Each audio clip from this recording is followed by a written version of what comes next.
Okay. Okay. I don't know what your process is, so well, I guess there's no process. There is no process, and that's what this is all about. Welcome to episode number 6 of the Undoing Perfectionism podcast. I have with me today Jonathan Creed, aka Jono. Thanks for joining me today, John. How you going, mate? Good to be here. Yeah, man.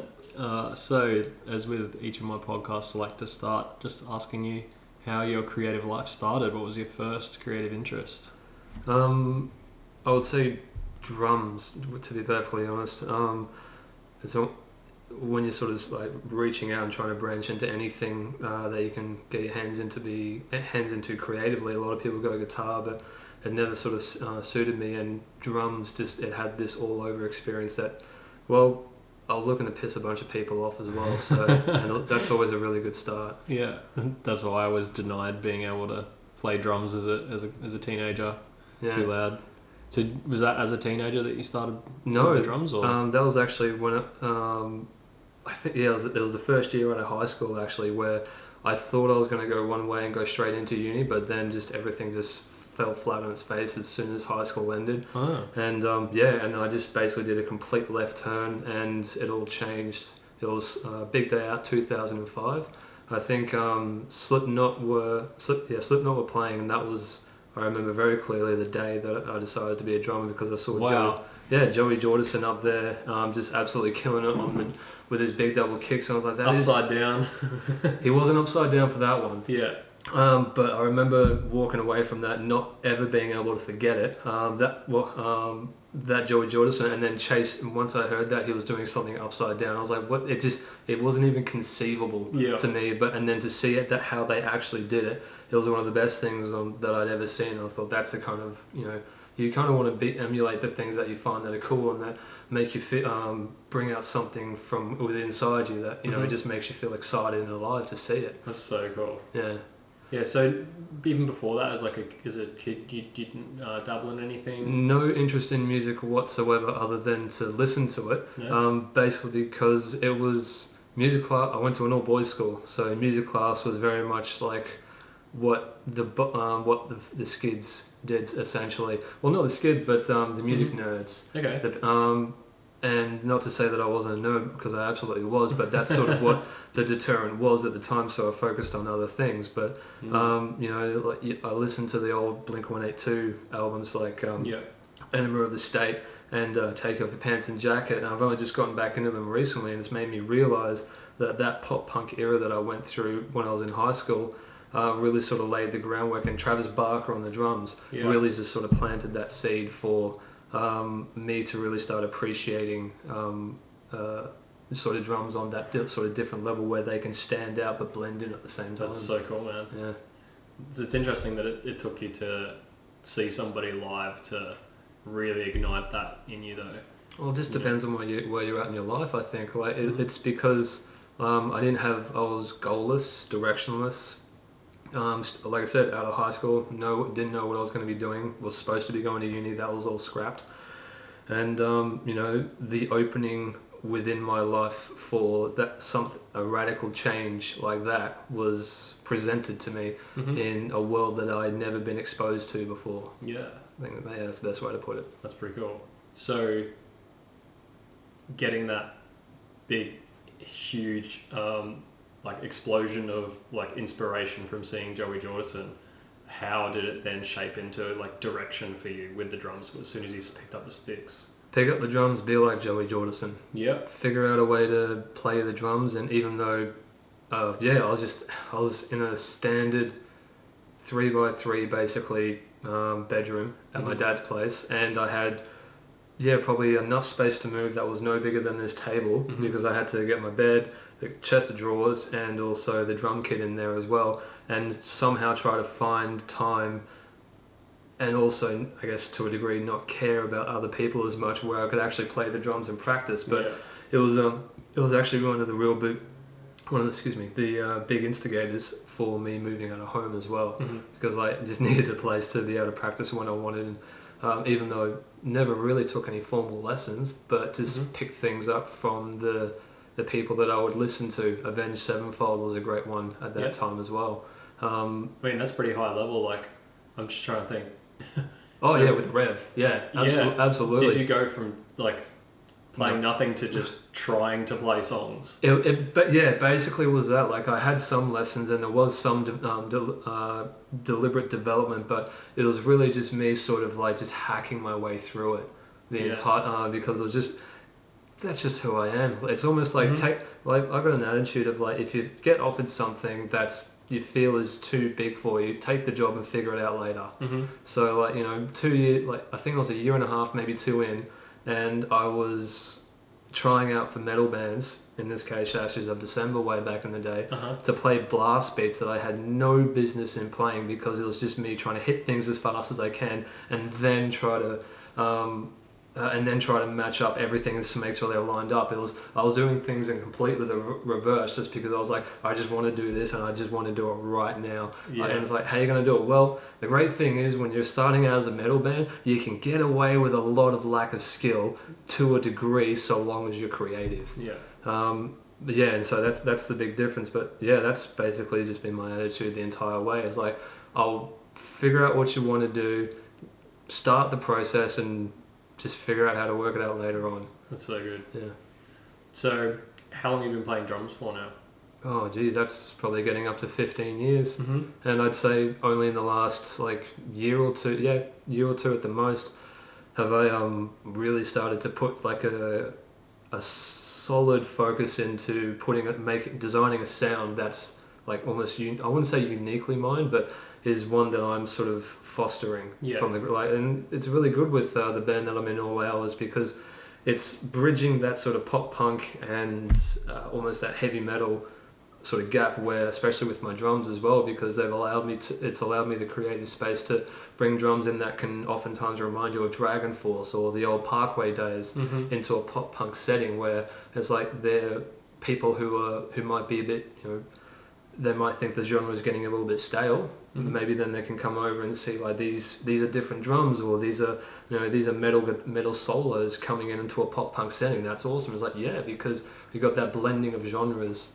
coming together, and that's something that's really interesting now that upgraded my equipment, and now, like I said, I can actually start to design a sound that's specifically mine with a more focused direction. And now I can actually start practice instead of just working on. It's almost like when you're learning a new instrument, you're learning about everything like you do in school. What they don't teach you is, if you find what you're good at, focus on that. Don't worry about your weaknesses. So I'm good at metal drums, but now I just need to put more focused attention into becoming good at the specific tenets that can almost make a metal drummer. So it can be applied in a different way, to the music that we play in All Hours, if I'm making sense. Yeah. It's like, you know, the opportunity to create my own sound in a band that I'm really excited about, and is the thrill that I need to progress further with, is with the drive that I need to get further in my drumming. That's so cool. And I don't think many people think about like creating your sound as part of, you know, learning the instrument journey, unless they're at a high level, of course. Because I don't think I've had the luxury of reaching that point with my guitar playing. So, well, I think there needs to be a certain level of competency reached when you're trying to find a lot of people will always be trying to find their sound. But the mistake that I made was thinking that I was sort of paving my own sound, when really it was just an amalgamation of the same kinds of sounds in the same kinds of genres in the same genre. Like, I was just going through all the metalcores like Suicide Silence, Bring Me the Horizon, and you know, all the deathcores as well, and just adapting those into the playing style back in the metal days. I wasn't putting any focused attention into it. So no focused practice, and it was just whatever was exciting you at the time. Exactly. Yeah. That's exactly right. And so I wasn't actually creating anything different. And that's when I started to put it a little bit more, like, hear things differently as I got older, and then applied the principles of metal drumming to a pop punk setting, like I said. And it just, when I started to hear how everything was sort of changing, and how I was sort of like hearing something new that I thought was really cool. Like, now I've got a direction and it's almost like a purpose to put the extra time in. as opposed to just like you should do things because it's good. There's like, no, get good at it because then you can play this song at this level that you want to be playing it at, 6 months from now. So put the effort in. You've got 6 months until this is probably getting released. That's so good. Yeah. I feel like I don't have that drive as much as you do, which is half the reason to start the podcast. But can you think about one of like your earliest like achievements, like something that, so for example, you set yourself that big goal of like just want to be like this drummer, but can you think of like even just a particular small technique that you just smashed out and you got that down and then you moved on to something else? Like I would there's a number of things like I've started to refine the sound over the last year or so, definitely, but a song that I was about to show you before that we're releasing probably in the next very, very shortly. It's really heavily inspired by the anthem Part 2 by Blink-182. Okay. So there's a certain style of drumming within the anthem Part 2 is a masterclass in drumming, essentially. Okay. There's a reason why that song leads one of the greatest pop punk albums of all time. It's because the drumming in that by Travis Barker is next level creative, and I was like, it was so cool that it's one of those ones that it requires repeated listening, because while some of the cymbal hits and the notes, and one of the cymbal hits and everything, they may seem out of place, but they fit together perfectly because that's the style he's going. And I kept listening to it over, and I thought that was really cool. That a drummer can be so effective in a pop setting, but also make me want to listen to it again just to try and figure things out. So I basically just tried to mirror that sort of style and make it, but also put my own little twist on it, because he's been such a great influence on my drumming. And that's sort of, like I said, and I add a lot of elements of myself into it. There are a lot of elements of other drummers into it as well. But that's probably the most recent example where it's like my execution-wise, I've come as close to it as I've ever sort of aspired to before. There's other ones where I like Dragon Force drums over pop punk. That requires a skill level that I'm not at yet, and so it's sort of like that's where I'm definitely pushing forward with something, and it's like where I'm not necessarily ready for it, but it's like, nah, fuck it, just do it anyway, and I'll get ready eventually. And I was just it's that kind of haphazard thing where it's like get good, or you have to get rid of one of your favorite songs to play. Okay, then. Yeah. So that's awesome. So when you kind of got that, so did you incorporate that Blink-182 song style stuff into a song at one point, and was that where you kind of went, yep, I've got that, or I feel you felt like you kind of accomplished that goal of trying to put that little flavor into the song? And it's one of many that I would say Pepper's the life of someone who's like being creative and actually sort of striving for something as well. There's definitely a really solid feeling of satisfaction where you aspire and work to do something that you perceive to be difficult. Some people may say these things aren't difficult because of reasons. Like, cool, man. My story is I found that to be difficult because I didn't know how to do it. I thought it was interesting and thought it could be applied to a new song. That's all any art is really. It's just taking something that already exists and putting your little twist on it, which is all I did to one of the most influential drummers, to ever walk the earth, for a very good reason, and to put my spin on it. And for better or for worse, and as we'll see when it comes out, succeeded as far as I can tell, because it's like, no, it's not up to the standard of Travis Barker, but that's because only Travis Barker's up to the standard of him. But this is this is a really good homage from myself, as I consider myself to be a huge fan, and I find it's being in a band like the one that I've got now is I'm finally getting to a point where it's almost like I'm writing the songs that I've always wanted to write from my childhood, essentially. Cool. And filmmaking is very much in the same boat as well, where it's like, your movies with your family were always like a momentous occasion, and watching movies with dad as well on the Sunday afternoon is like those are the memories where it's like it's just simple, and you're being entertained by someone for a time, in the space of the busyness of life. Yeah. So and hopefully, you'll always have the detractors when it comes to another Travis Barker wannabe. It's like, no man, I like the stuff. I like playing it, and it's fun, and I do things because I like it, and I write these songs. And if people say that I got the execution, right, with the songs, and fantastic. And more to the point, though, my family and friends are now able to enjoy my music.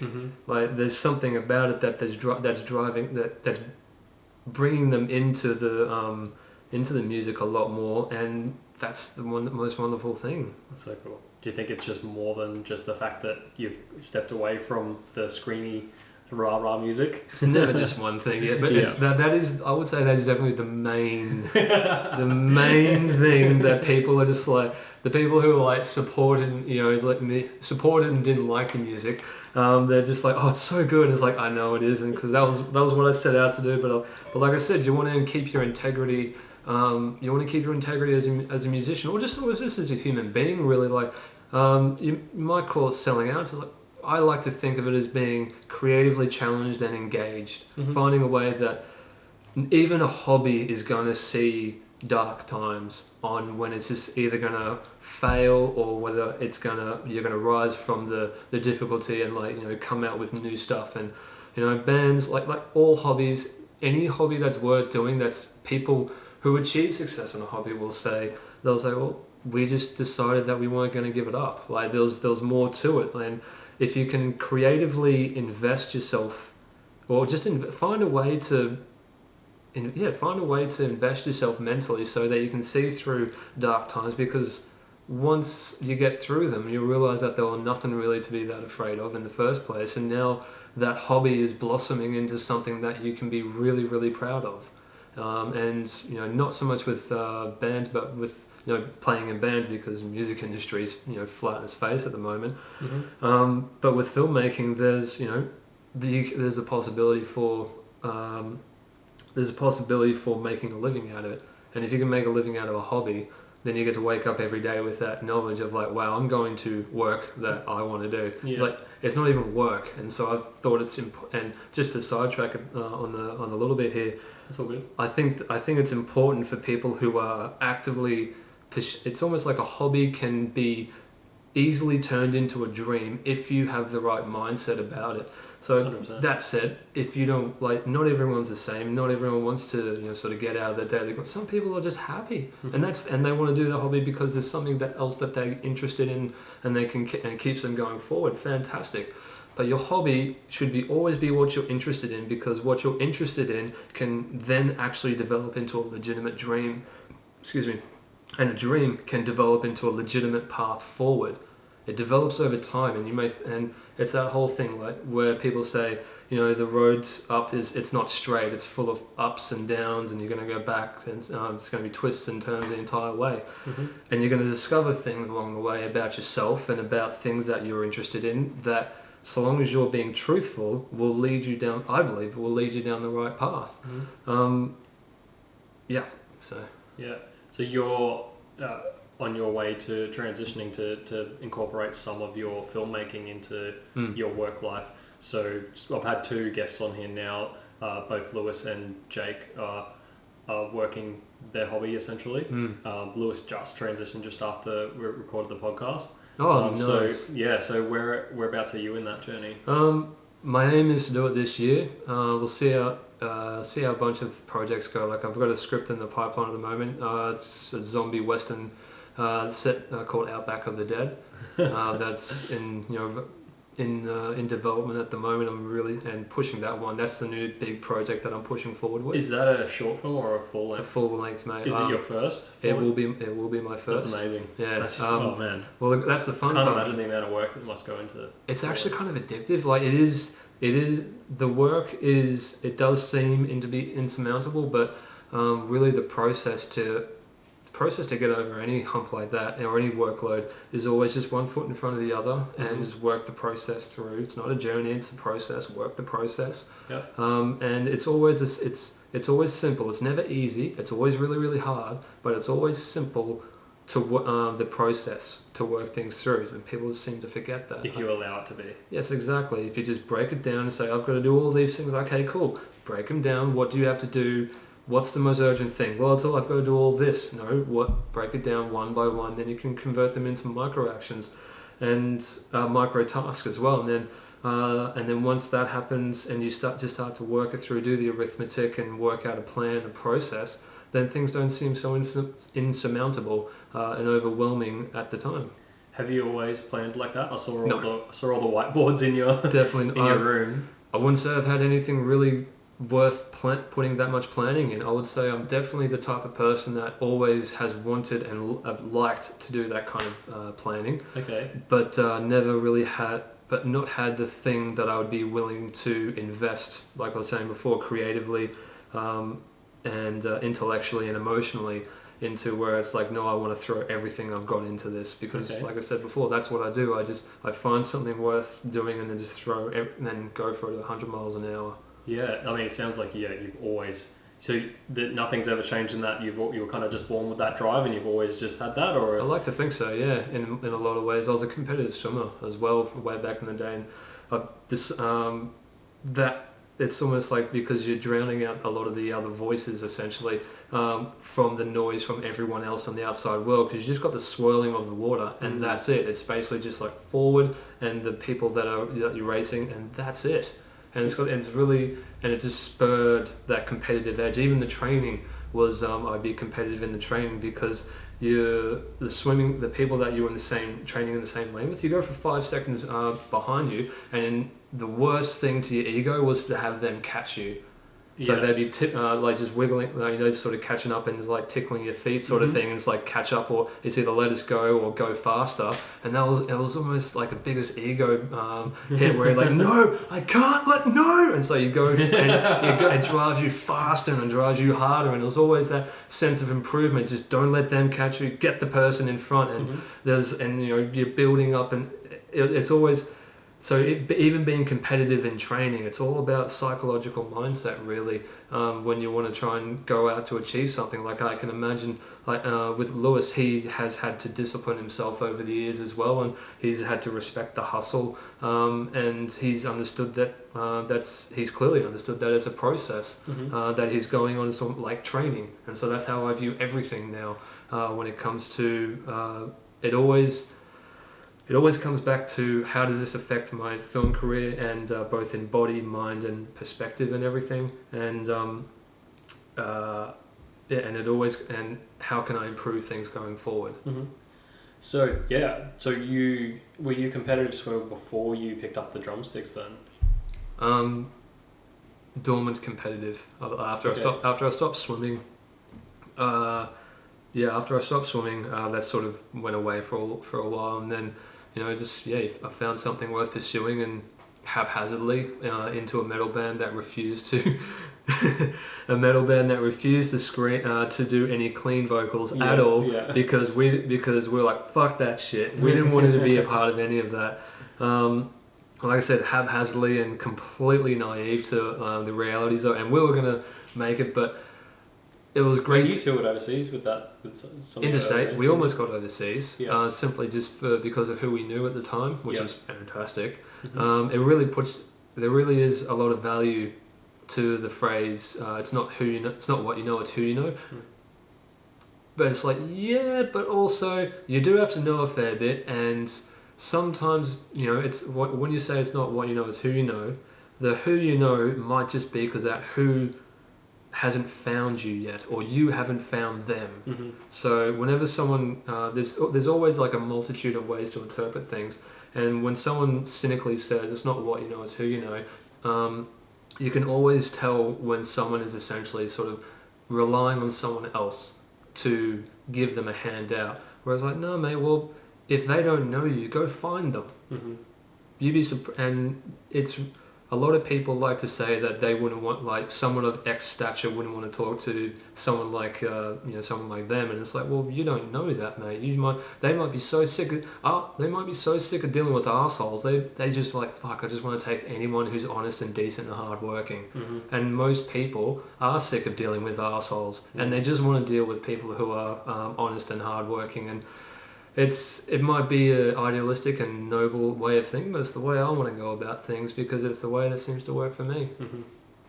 Yeah, so having that training background from the swimming, do you feel like that was what maybe gave you, besides maybe just being born with a strong drive, do you think that training that you went through as a swimmer gave you that the lesson of knowing how to grind through and just 100%. Overcome things into the drumming. 100%, and it's only through looking back as I move forward through my own life that you realise just how important it was to find something that you enjoy doing in life. And sports are like, I'm not talking about doing sports because that's not so much an adult profession that you can do, but it's very much it's preparing you for life. Right. It is preparing you to embrace the grind. It's preparing you to for competition. Prepares you for the realities of life, where everyone's trying to do the best that they can in a world that's pretty difficult to get by in. And if you can do it, if you can win on the noble battlefield, essentially, like if you can win honestly, if you can win because you're the one that works the hardest and plays the game the hardest as well, that's essentially what I believe like sports are about. And that's why I think participation, anything, is a travesty. It's win or die trying. It's not so much win or die. I wouldn't say that it's. The people who will argue for participation trophy awards and whatnot would say that it's that win or that it is that win or die trying, but they don't understand the nuance. They don't understand the process that it goes on. There's a reason that goes on underneath in a psychological level. They think it's about the power of winning when they don't when it may be perceived to be that, but what it actually is what it's supposed to be anyway is laying the foundations for playing on the honourable battlefield in life, on a level that kids can process and participate in. Okay. So and swimming being, it just works with my personality. I like to be able to rely on no one but myself. If I don't win the race, it's because I did something wrong. Okay. And if there's something that I can do wrong, then I can fix it immediately. Problem is though, that doesn't translate so well when you get to the real world. When you become an adult and you have to work with other people, there's no such thing as the Lone Ranger. There's no such thing as, there's no such thing as a self-made man. Yeah. Because everyone's had help. Everyone's had someone that they've needed to reach out to, unless you've got some crypto whiz kid who's just like some kid who can just read charts naturally without even read any books, and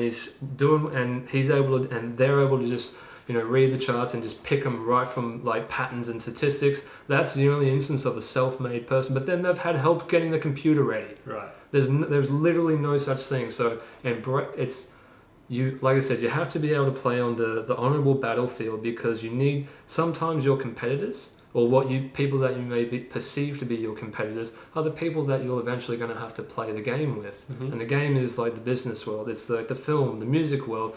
Like you're going to, even though bands and filmmakers and other creatives are all working towards the same goal, and it's like they are supposed to be looking after themselves, what I think a lot of people need to look into now is finding ways of adding value to first of all the customer and the client, but also then with the people within the industry itself, so they can all collaborate and everyone benefits from the shared knowledge, boosting up the collective consciousness of that medium at the time, if that makes sense. Yeah. So as in your skills, you say you're very self-motivated and you grow your skills very well. So in, say, your band, and I assume you work with people with your film stuff as well, how do you have to find people that are on a particular mindset, persuasion, for you to be able to work with them effectively? Like, do you find it quite hard to gel with people, or do you actually find that you get along with people quite well, even though you're very self-motivated? Depends on what kind of energy, what kind of vibes you're putting out. Like, there's the energy that you can carry forward as someone who's very motivated, but you can be a complete prick if you want to be perceived that way. That's a sort of like, get out of my way and no one's going to stop me sort of thing. Like, that's what I mean. You've got to work with people as well. You've got to have that, and people that want to respond well to someone who's got the drive will respond well to someone who's got that drive. And those that aren't looking for that, generally speaking, won't respond that well. Like attracts like, essentially, is what I'm trying to say. Yeah. It all depends on what people want out of it all depends on what people want out of their experiences and where their heads are at in regards to achieving those experiences. Just because someone says that they want to be a world-class filmmaker or tour the country or whatever, doesn't necessarily mean that it's anything more than just something that they've just said. If they're not if their mindset isn't actually working towards that, and they're only sort of loosely going there, then it doesn't work. Yeah, that definitely doesn't work out too well. The flip side is that you have to be able to. It's a very fine window of opportunity where you can meet someone who is in the right circumstances and the right mindset, where you can enter into this creative or business or whatever partnership relationship, because essentially it's going to be an endeavor that you're going to encounter difficulties and and you want to be able to know that when you're stepping into the breach, that it makes it sound so doom and gloom, but but when you're facing adversities and when you're facing trials that are going to happen on anything, like just booking shows is hard enough. Like any short film, any movie that gets made is a miracle, because every single person, and a good one too, every single person has to not only be in sync at that point in time, needs to be there, but they also have to be on point at the exact time for the entire process. And so the same is different. It's no different throughout any of the creative disciplines where collaboration is involved. You're gonna have to work with different bands. You have to work with different bands, and it's great too, because they can share their perspectives and some of their knowledge, and when you add value to them, it shouldn't be always like we should work together where it's unbalanced value system where you're clearly getting more than they're getting as well. But it also can't work. It has to work the other way around. You have to be getting something out of it. It's all about finding what you're happy with and what you're happy to compromise. Me, I don't mind at all doing the work so long as I can get to the result. And it's like this train's going that way, and anyone who wants to get on is welcome to come on. I'm going to find a way. And the great part is, after that, things can sort of almost like work themselves out. And you need someone to get back to your early point. You've always got to have that person driving the train forward. Someone who's like, and that's not necessarily the best thing to be that person, but you've got to have that person who's got. It's almost like they're the ones driving the train, and you've got the heart and soul, the engine essentially. In bands, they're usually those one or two people who pretty much write all the songs. And that's getting off another topic, but you sort of get the idea. Everyone's got a role to play in a particular project, a band, a film set. Some people, their spot in the band is purely to add the frosting, all the good stuff, all the spices. For some people, it's for some people book everything. Some people write all the songs. It's a myriad of things, and there's always going to and like I said. And it's not always the case, or that you want to be the person that's got the bigger vision as well. So to get a little bit granular on that in that kind of area, just to use that Blink-182 example again. So you would have gone to your band and you've worked on getting that style down, and you've said, I want to incorporate this into a song. Were like your bandmates along with you on that journey when they did they know that you were working on that style and they were going to try and write something around that, or did you just kind of write a song off it and then bring it to them? That particular, generally speaking, with my drumming, they, within reason, basically just let me do whatever I want to do, really, because I believe that I've earned their trust when it comes to wanting to show off a little bit and try something new. And when to just sit back and let other people have not have their moment, but the song, it's not appropriate for me to sort of be anything more than what I've decided.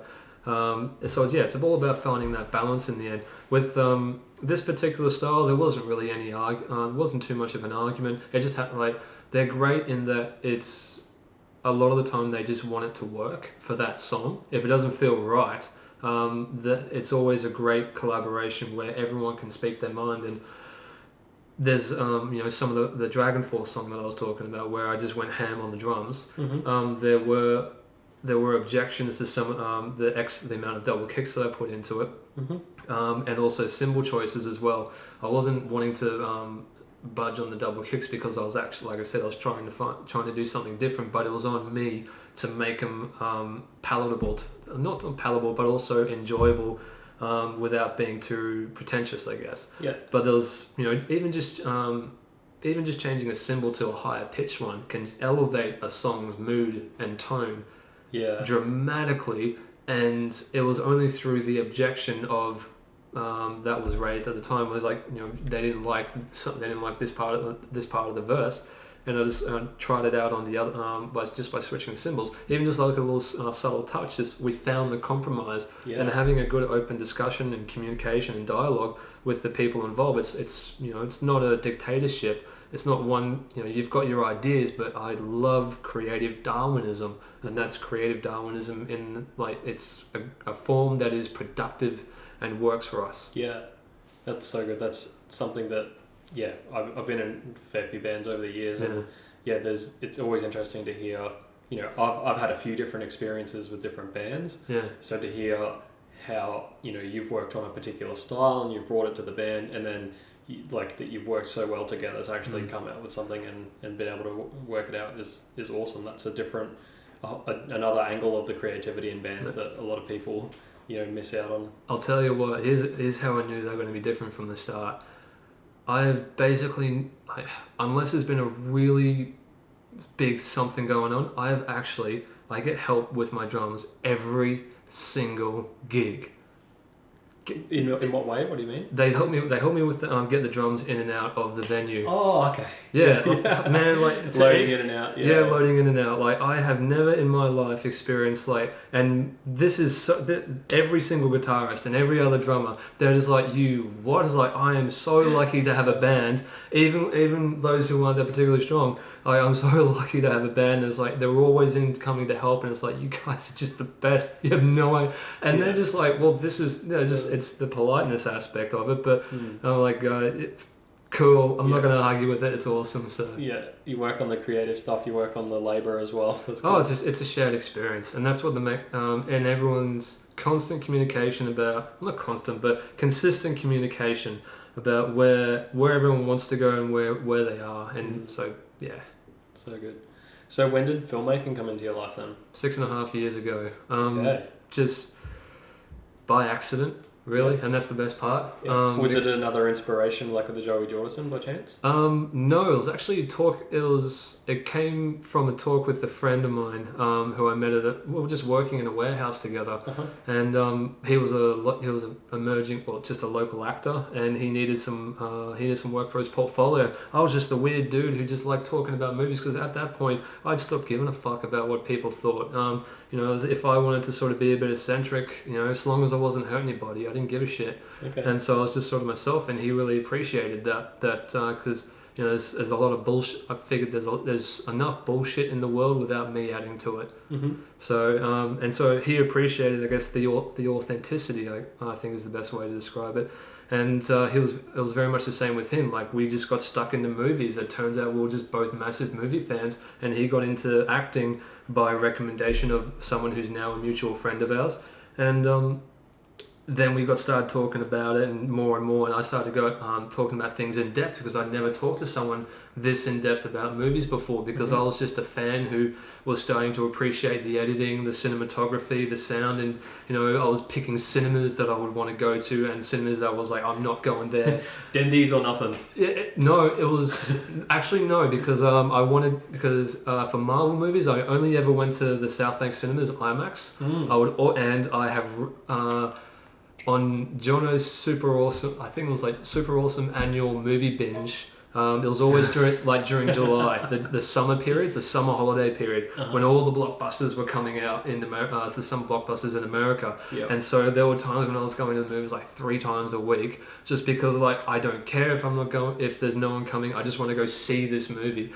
And it all started from there, when I started to get much more invested in seeing a lot of good movies. This was the year that Edge of Tomorrow came out, Maleficent came out, where, you know, movies that aren't perfect, but I was like, man, the value of these movies is amazing. They're just like Maleficent. I thought was an amazing retelling. But anyway, and so his sort of behind the scenes knowledge of that, Chris's that is, and my just almost obsessive now, because I was starting to relive things from my childhood, and watching movies with my dad. He said that he had a project that he wanted to do, and or he wanted some more work, and if I had any ideas, and I was just working on just stories with no intention of, like, when I say of no intention of making them, like there was no plan other than just try to write them on a piece of paper or like a Microsoft Word document.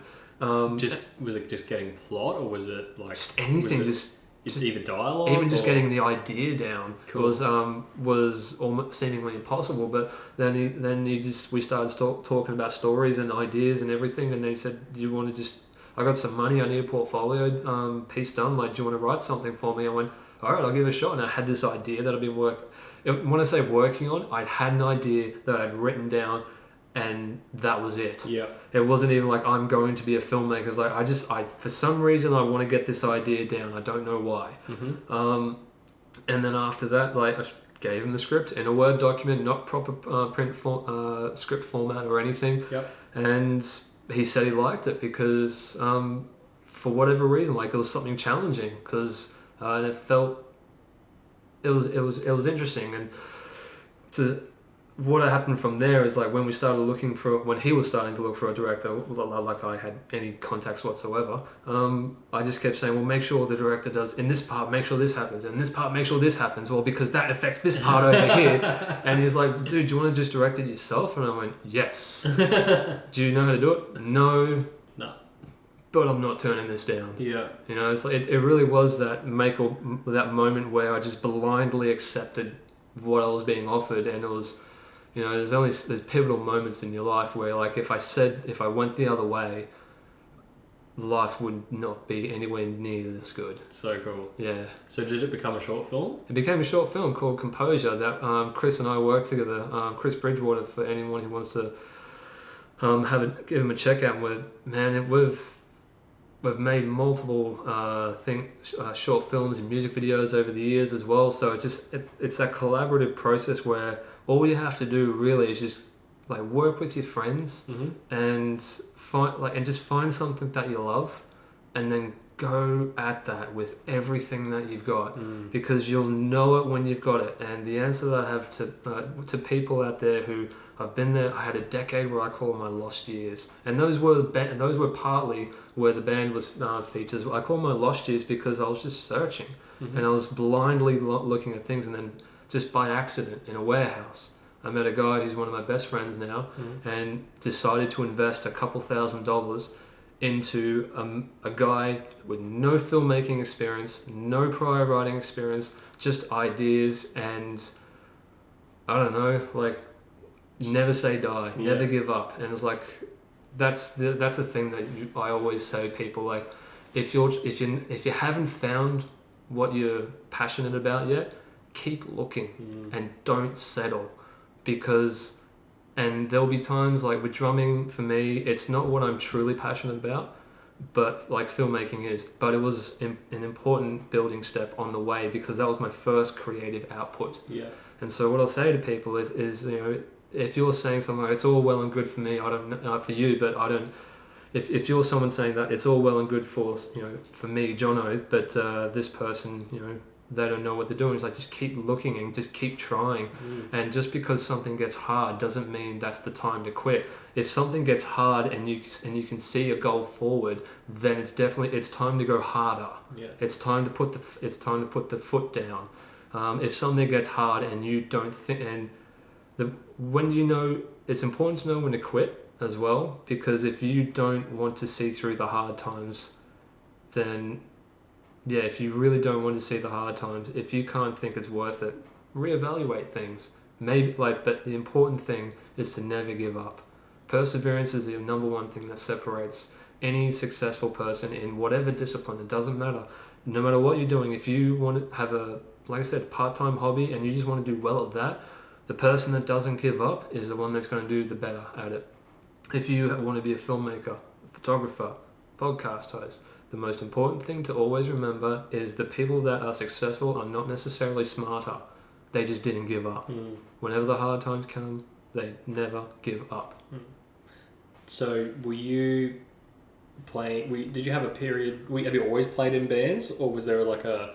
There was a gap. Was a bit of a gap. Was that when you started with the filmmaking by chance? Or I think they sort of both happened at the same time. Once it became clear that I didn't want to be in a heavy metal band anymore, there was about 2 or 3 years where I was just sort of floating around, just working in existence. Just working and trying to figure out what my next move was, and focusing more on the film stuff. Or? No, I didn't even know film. That was like a lull period where I wasn't doing anything. I wasn't playing in any bands. I wasn't really. I was trying to give uni a shot. That's what I was doing. I was trying to give uni another shot. I better become a lawyer. What was it? Project manager, which actually was. That's not too bad. Yeah, well, it would have been something that I would have been interested in, but I would never have been passionate about it and I figured out the way it correlates a little bit, where it's leadership and you're building something, like you're being productive and you're being the one that keeps track of the team. But I'm not passionate about it, even though I would absolutely enjoy doing it.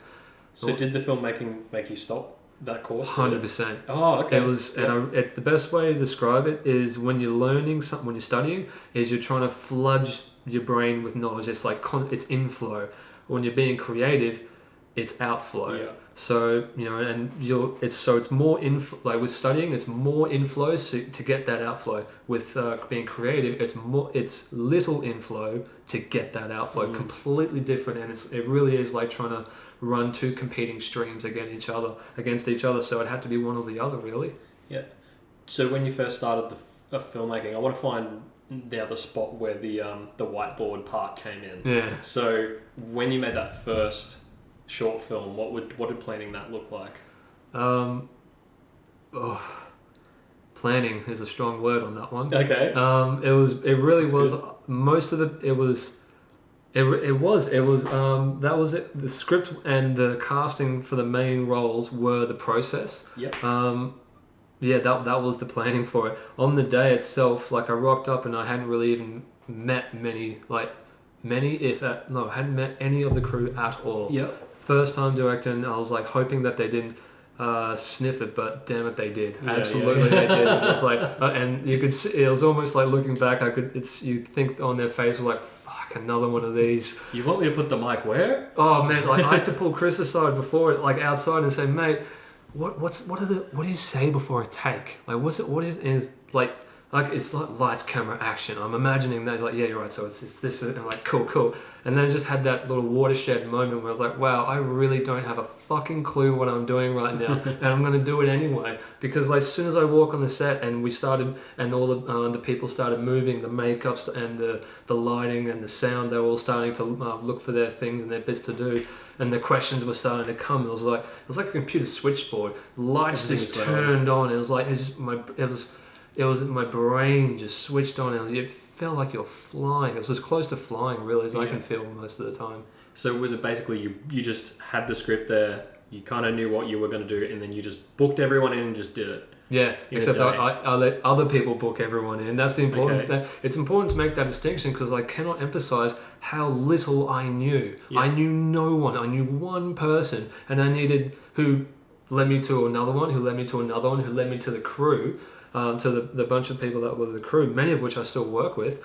And it just started with that. It started with an idea, and that 2 words that I love to tell everything about a person that you need to know from a first impression. Fuck it.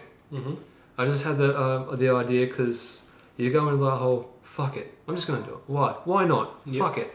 And the flip side of that is when someone says fuck it, and they give up. I can't do this, and it's like, can you do the tone of voice? Exactly. Yeah. The tone will tell you everything. And when I got on there and everyone's asking me questions, and I realized that was exactly what I wanted to do, I was like, whatever I can do, like, here I am. That's I think a $20,000 camera right there, and this guy's got like a $10,000 sound thing. This is happening. That's happening. This is all happening now, and it's just from a fucking an imagination. It just happened from an imagination, and now here we are. And you have those moments where you get to the end of a road of some sort, of the end of a big project. And so long as you're consistently having long-term projects, as long as the long-term ones are trying to build you up to a higher level, when you get to the top of that one, you realize that just by completing it, that in and of itself was you leveling up. Mm-hmm. So and go for a bigger one after that, because the sky's the limit really when you realize it's a process and not a journey. Yeah, that's sick. So when did the whiteboards come in and why? Just recently. The corkboards, whiteboards, just because I've got scripts that I'm writing at the moment. I'm not sure if I've mentioned, might have forgotten, Outback of the Dead. It's the zombie feature film that I'm writing at the moment, and that's just part of the evolving process of the more I find out about writing itself and directing itself and the processes behind that, it's not just pure intuition. There's skills that you can learn. There's knowledge that you can pick up from people who are more experienced and better than you as well. And like getting the whiteboards, that helps me break down the story. Same with the corkboards, and plus also when you've got multiple projects going at the same time, you want to be able to reference things as easily as you possibly can, because you'll be in like a mental space when you're writing, for instance, and so you need to be able to you don't want to take yourself out of that when you're sort of in the zone, when you're in flow, and that's when everything's just working, and like you'll blink and all of a sudden like 5 pages have just been written and you're like, that was amazing, and it's like, have the discipline then to stay in that space, don't get yourself distracted, and part of that is by getting the whiteboard, so you can just look at something, like look at the next step and then get straight back into it and just move forward. So you were talking before the podcast about deadlines being important to you. Were they always something important to you? No, you'll learn that. You'll learn that from people and collaboration, like Luke McLean. He's one of my long-time collaborators. He's the one that I've done the camera guy, that DOP, editor extraordinaire that I've done the most work with. And he told me that the best thing that you can do to motivate him is to give him a deadline that's hard, and it's almost like give the deadline a backbone, essentially. What that does, it sends you psychologically, and when you've got a lot of projects, you can put things off easily. But with a deadline, it's like all stops are out, and so find a way to give yourself a deadline. And the second point, and the second thing that you really need to do is find a reason for that to be a hard deadline. Like if you miss this, then all these things are going to be fucked up. Okay. Or this whole process is going to be delayed, and that person's going to lose. It's going to be harder to deal with. It's going to be harder to talk to that person in the future who's very important. So like nail it, get it done. What do you have to do? Figure it out. That's so good. So I can't imagine working on something like a full-length film, because all my projects at the moment are like lots of little small things. So like like you were saying, it is very easy to put them off, and that's what happened for me last year. I had some goals, which is for the first time I had some goals, but I did undershoot most of them. So I've reshaped it to try and make it work this year, but my deadlines are like kind of loose. So can you give an example of how you can make those deadlines seem more achievable? First of all, I'll go back to what I was sort of talking about before, where have it so that if you fail, it's almost like a catastrophe will happen. Not a catastrophe, but things will be hard enough that the implication or the possibility of those events unfolding if you fail are motivation enough for you to burn the midnight oil, get up at 4 o'clock in the morning.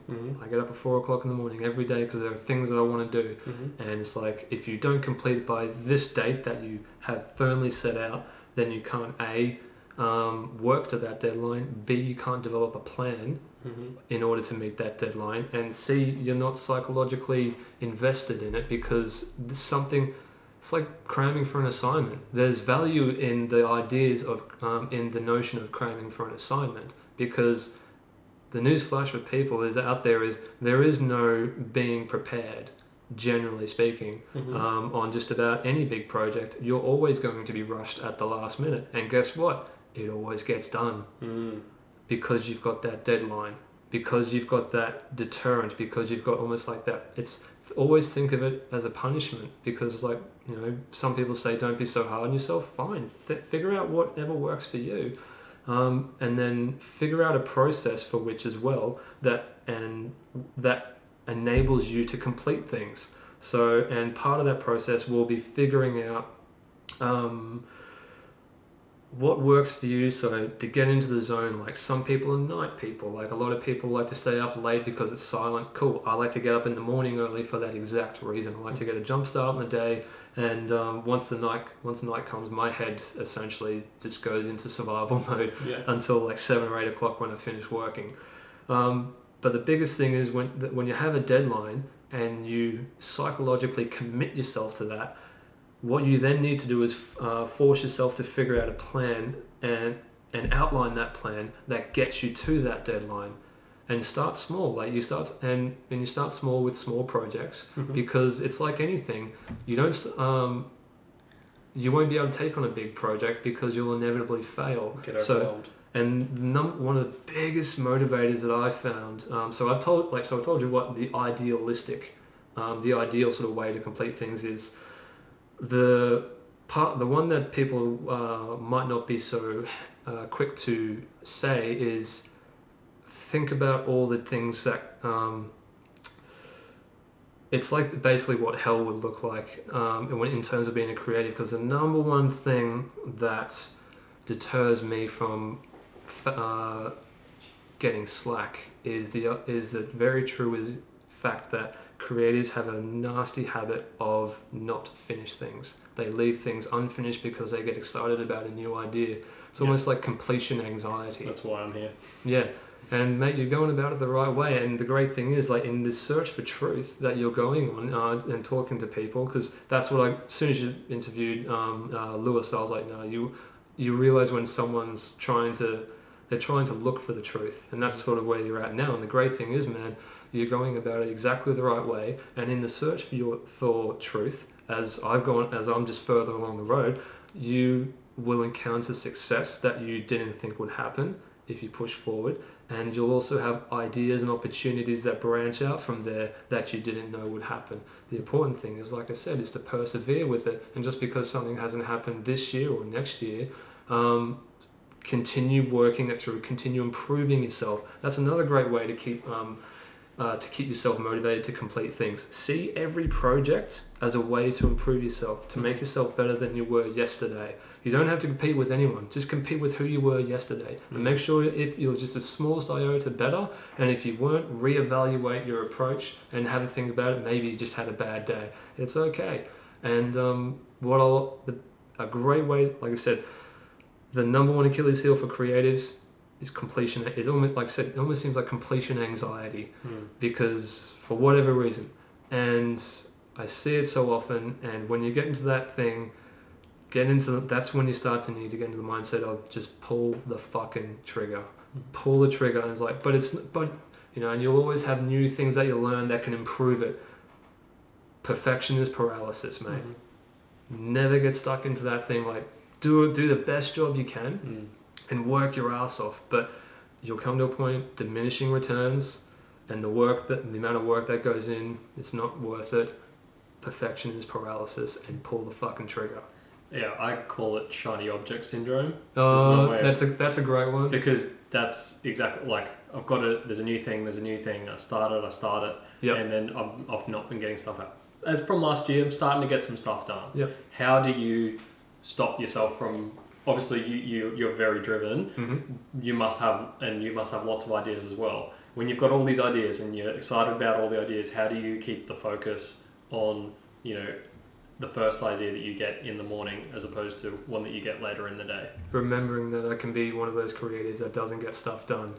Seeing, like, and you meet them, you see the looks on their faces, and I don't want to be in the position where I'm envious of someone for finishing things. And make yourself accountable, I think, is the number one thing that you can do now that I'm getting to it. Make yourself accountable, because no one else is going to at a certain point. So that starts with telling the truth no matter what, and that'll sort your life out, because the first person that you have to be honest with is yourself. And if you want, and so there's numerous So if you're feeling bogged down, like there's a lot of information, like number one thing, perseverance and discipline. Those are just like get those right first, because discipline will equal freedom. Yeah. In the long run, you're always going to have those. You're always going to have work. You're always going to have to work hard and suffer through something. So you've got something, I can imagine, you're starting to get onto something that's worth suffering for, worth working hard for. So that in and of itself should be the biggest indicator that you might be onto something. Mm-hmm. And so push that as hard as you can, and you do that by refining yourself, your communication skills. That's something I'm focusing on now as a director, and as a writer, I'm watching video and tutorial after tutorial. I'm going to acting classes because I want to know how to talk to my actors. I'm also going to I'm learning how to communicate better with Toastmasters as well. Just learning how to be able to say what I mean and mean exactly what I say, so there's no grey area. And it's a long way to go, obviously, because I can tend to ramble. But the point is that it's a continual process of improvement, deliberate and intentional self-improvement at a discipline that gives you joy and passion. And hey man, if you're giving joy to passion to a whole bunch of other people, if you're inspiring even one person, I guarantee you, man, the time when one person, the first person that messages you and says that you're an inspiration to their life, even if you just got like I said, a few dozen subscribers, if something you say inspires someone to get up and start attacking the day early with, and approach it like a gift that it is, man, I tell you what, they didn't have to do that. No. And you can generally tell when someone's bullshitting on you, and they don't need to. Yeah. And so you've gotten to them in such a profound way that they've felt compelled to tell you, essentially, keep going. You're on the right track. And these moments happen intermittently throughout life when you're pursuing what you're meant to be pursuing, and also in the manner in which too. And it's not a constant everything's going right. It'll just be moments where everything just fit miraculously, and it's almost like the universe came together at that perfect moment just to remind you that you're on the right track, buddy. Keep going and keep always working on yourself and self-improvement. Wicked. Thanks, man. So you've got a bunch of projects happening at the moment. You've got your band, you've got the filmmaking coming out. Can you just let us know what you've got coming out at the moment, and then where we can find everything? Yeah, great, man. Well, it's actually probably going to be my biggest year yet. So very soon I've got a 90-minute recording by local bands back from before the COVID era. So that was the big project. It's my first feature-length release. And funny story behind that, Chris told me that I wouldn't be able to get a feature done within 5 years of starting 5 years of starting out filmmaking once we'd finished that short film way back when. And I said, I'll see you and I'll raise you then, mate. And I was 2 months off because I said I just needed to be in production by the time that 5-year mark hit. And it was a stupidly ambitious goal from nothing. And like I said, missed it by 2 months. Very proud to say that. That's awesome. Like I said, you see the goal and go for it as hard as you can. That's coming out. What's that called? That'll be Lagerstein, the band Lagerstein live at the Triffid, and they'll be getting streamed January 30th. I've also got a number of music videos, I think creatively and artistically as well. That's probably some of the best I've done ever, period. Just because you hit that creative path as well. I've got the... Are they all on your YouTube or Vimeo somewhere? They'll be getting released this year as well. Crackjack Pictures is my... is the company that is my business name, but a lot of the you can find them on my Vimeo and also my website crackerjackpictures.com as well, where you'll find all the stuff under the Crackerjack logo and directions to my Devil May Care trilogy, which was a short film trilogy that I completed about 2 years ago. Did fairly well on this festival circuit and had an absolute blast doing it. And you'll also find links to a bunch of my older music videos that show the development process as well. So I'm really excited with this year. And like I said, that features script with the Outback of the Dead. that, like I said, zombie western in the You're outback. working on that one this year? That's my big project that I'm working on at the moment, and it's just a throwback to all the great action movies from the 90s that I used to watch with my dad as well. So cool. And your band has some music coming out as well? All Hours. Yeah, we're releasing our new EP from. We start the promotion cycle from the 1st of February actually, and we've got 5 songs to release over the course of 7 songs to release over the course of this year so far. Where our aim is to produce a video every month for the rest of the year and see how that goes. 5-track EP is the start of it with a video attached to each one. Awesome. Thanks so much for the chat, Jono. Learned a lot. Thank you very much. Thanks for checking out this episode of the Undoing Perfectionism podcast. The website is now live, undoingperfectionism.com. I'd love to hear some feedback. If you just head over to the contact page and send me an email directly, I would very much appreciate it. And catch you in the next episode.